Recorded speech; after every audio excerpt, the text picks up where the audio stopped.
উচ্ছেদ চলাৰ পাছত এতিয়া হয় কচুতলিত আপোনালোকে দেখিছে যে আমাৰ এই গোটেই অঞ্চলটো ট্ৰাইবেল বেল্ট এণ্ড ব্লক কিন্তু ট্ৰাইবেল বেল্ট এণ্ড ব্লক হ'লেও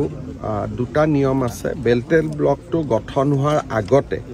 যিসকল অজনজাতীয় লোক আছে তেওঁলোক থাকিব পাৰে কিন্তু বেল্ট এণ্ড ব্লক গঠন হোৱাৰ পিছত নতুন মানুহ আমাৰ ইয়াত আহিব নোৱাৰে গতিকে যিসকলে ট্ৰাইবেল বেল্ট এণ্ড ব্লক হোৱাৰ আগতে ইয়াত আছিল তেওঁলোকক আমি দিগদাৰ কৰা নাই বা দিগদাৰ কৰাৰ কথা নুঠে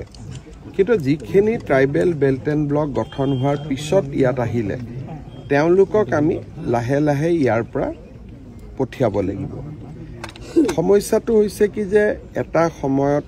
বিশেষকৈ আমি ৰাজনীতি কৰা মানুহবিলাকে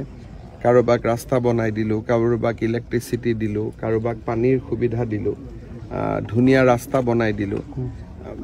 আৰু লাহে লাহে বিষয়টো একেবাৰে আমাৰ হাতৰ বাহিৰত ওলাই গুচি গ'ল কচুতলিত প্ৰায় 1000 বিঘা মাটি আমি এভিকশ্যন কৰি ৰাখিব পাৰিছোঁ কিন্তু ইয়াত কিছুমান মাটিৰ দালাল আছে বাৰে বাৰে মানুহখিনিক মাটি আনে গতিকে এতিয়া আমি মাটিৰ দালালখিনিকো NSAত আমি এৰেষ্ট কৰি ল'ম যদি এই ধৰণে ব্যৱস্থা কৰি থাকে কালি 2-3জন এৰেষ্ট হৈছে কিন্তু তেওঁলোকক দীঘলীয়াকৈ এৰেষ্ট কৰিব লাগিব ইয়াত আমি এটা পুলিচ বেটেলিয়ন কৰিম যাতে মাটিখিনি বাকী মাটিখিনি সংৰক্ষিত কৰিব পাৰে আৰু আমি সকলোৰে লগত আলোচনা কৰি অৱশিষ্ট মাটিখিনিও কেনেকৈ ভাল কামত মই এখন মেডিকেল কলেজৰো চিন্তা নদৰদি ৰাইজৰ লাভ হোৱা বোলে এখন ইউনিভাৰ্চিটি হ'ব পাৰে এখন মেডিকেল কলেজ হ'ব পাৰে যিখিনিয়ে সমূহ ৰাইজৰ লাভ কৰিব পাৰে লাহে লাহে তেনেকুৱা কিবা আমি আনিবৰ বাবে চেষ্টা কৰিব লাগিব আৰু ভূমিহীন জনজাতি লোক থাকিলে তেওঁলোকক আমি এলটমেণ্টটো দিব পাৰোঁ যদি কোনোবা ট্ৰাইবেল লেণ্ডলেছ ব্যক্তি আছে তেওঁলোকেও এলটমেণ্টটো ল'ব পাৰে কিন্তু মাটিখিনি আমি অকণমান ধুনীয়াকৈ সংৰক্ষণ কৰিম আৰু বেটেলিয়নটো আহিলে মাটিখিনি সংৰক্ষণ হৈ যাব কিমানমান ভূমি এতিয়া লোৱা হ'ব কেতিয়াৰ পৰা কাম আৰম্ভ হ'ব মই ভাবিছোঁ যে আমি আৰু 6 মাহৰ ভিতৰত ইয়াতে বেটেলিয়ন নিৰ্মাণৰ কামটো আৰম্ভ কৰিম আৰু 3 বছৰটো লাগিবই সম্পূৰ্ণ হওঁতে গতিকে সেই ধৰণে চলি গৈ থাকিব কিমান বিঘা সামৰিব ইয়াতে আমাৰ হাৰ্ডলি 100 বিঘা বেটেলিয়নৰ কাৰণে ইমান নালাগে 100 বিঘা মাটি আৰু আমি মাত্ৰ 100 বিঘাই মাটি ল'ম তাতকৈ বেছি ল'ম স্থানীয় ৰাইজৰ অভিযোগ আছে যিসকলক উচ্ছেদ কৰা হ'ল তাৰে কিছু সংখ্যকে আঁতৰি গৈছে কিন্তু যথেষ্ট ইয়াতে আছে কিছু সংখ্যকে মছজিদ এটাৰ কেন্দ্ৰ কৰি আছে কিন্তু কেছটো শেষ হৈ যাব মই এডভোকেট জেনেৰেলক কৈছোঁ কেছটো শেষ কৰিবৰ কাৰণে মানুহখিনি যাব খোজে মাটি দালাল কেইজনে মাটি আনে গতিকে মই ভাবোঁ যে আজিৰ পৰা তেওঁলোকে গম পাব যে চৰকাৰ এইটোত কঠোৰ আৰু আমি কেতিয়াও পুনৰ বহিব নিদিওঁ আৰু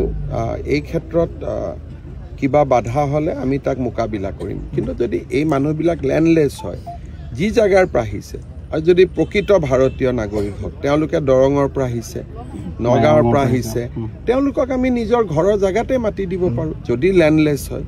নতুন জাগাত আহিব নালাগে যদি লেণ্ডলেছ হয় ভাৰতীয় নাগৰিক হয়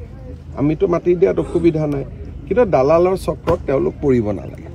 কিছু অঞ্চল এতিয়াও আছে ছাৰ যিবোৰ উচ্ছেদ কৰি ল'ম অকণমান কি হয় উচ্ছেদটো কৰি কিবা এটা কামত যদি ব্যৱহাৰ কৰিব নোৱাৰোঁ আকৌ উচ্ছেদ কৰাৰ পিছত মানুহ আহি যায় গতিকে ধৰি লওক এটা ফিচাৰীত মাছ আছে আপুনি মাছটো ওলাব পাৰে কিন্তু যদি খোৱা মানুহ নাই বিক্ৰী কৰা জেগা নাই তেতিয়াহ'লে কি কৰিব সেইকাৰণে এইখিনি আমি হিচাপত ধৰি ৰাখিছোঁ